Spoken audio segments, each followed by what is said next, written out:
Alright, so an almost complete contradiction from my previous video.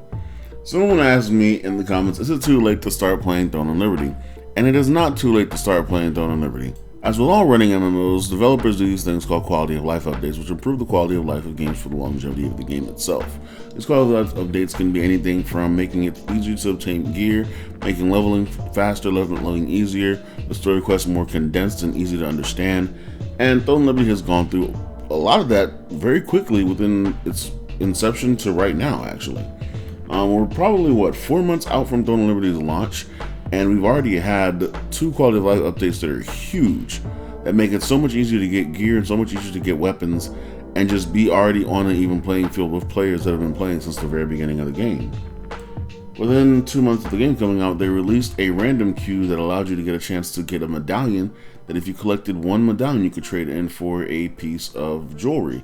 If you collected 2, you could trade in for a weapon of your choice from a selection box of any boss of your choice from the dungeons that existed. Then later in November, they released the 2-star dungeons, which came in with a lot of gear that we weren't able to get normally because some of the gear was in arch bosses, which only happened twice a week.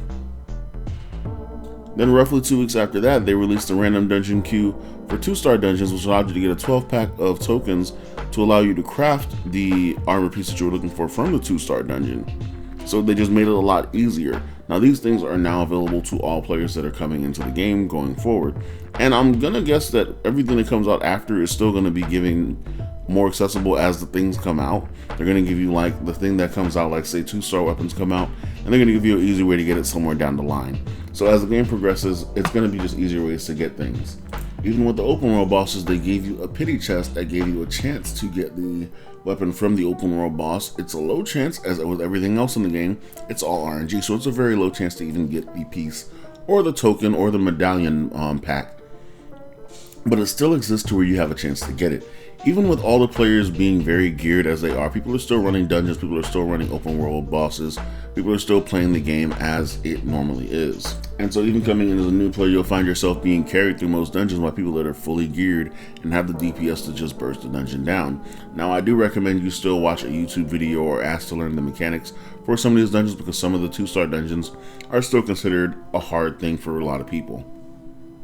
And there are various videos on YouTube that break down these dungeons within 5 minutes. Freshie has a lot of videos that actually help. They break down a lot of the dungeons in 5 minutes, the boss fights and mechanics, and what not to do when fighting that boss. And it just helps you get the dungeon a lot faster. The only thing that might hold you back a bit is the ability to join a guild that is very competitive, being a newer player. But if you are able to be truthful with them and tell them that, hey, you have a lot of time to play, you definitely pour more time into games than other people would normally, and you have a very good scheduled time to play, and you can be at all events that they want you to be at, some guilds will help ferry you to the top. I've seen it happen where a player just comes into the game and their friends in the guild just pretty much ferry them to the top by getting them gear passed to them and weapons passed to them immediately, and they really didn't have to really work for much, to be honest. And while that's not my way of play, I won't shame others for having that way of play. Some people enjoy the grind, some people just want to be at the end game, and that's perfectly fine. Just remember, when coming into Throne and Liberty, this game is very heavily PvP oriented, and it does take a lot of communication, so be expected to join a Discord if you're joining a big guild that is a competitive guild. A lot of guilds have mandatory communication requirements, which they need you to be on Discord or on whatever platform they choose to be on when it comes to communicating. Some of the more competitive guilds need you to actually set a schedule for when you're going to play and abide by that schedule like it's a job. So choose carefully when you come into this game. Now my last warning is going to be the loot system when it comes to open world bosses in this game. The loot system is set to go through your guild for the most part if the guild is controlling the loot system. Some guilds do decide that they want to leave the loot system open so where you can claim your own stuff, but others will make it to where only the guild leader and advisors can pass out the loot whenever they want to.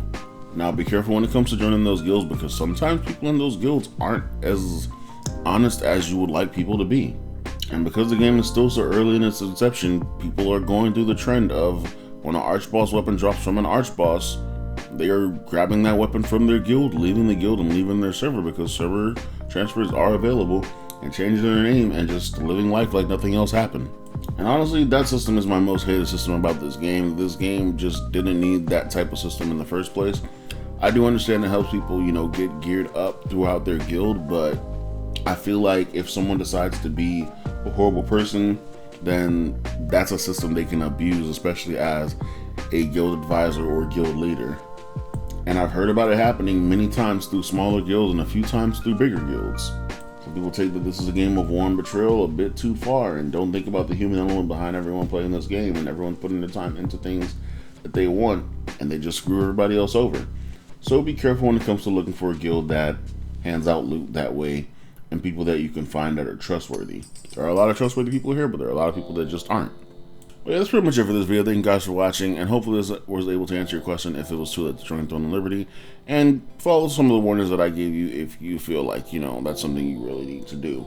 But yeah, thank you guys for watching. I'll see you guys in the next one. It's been forever, and peace out.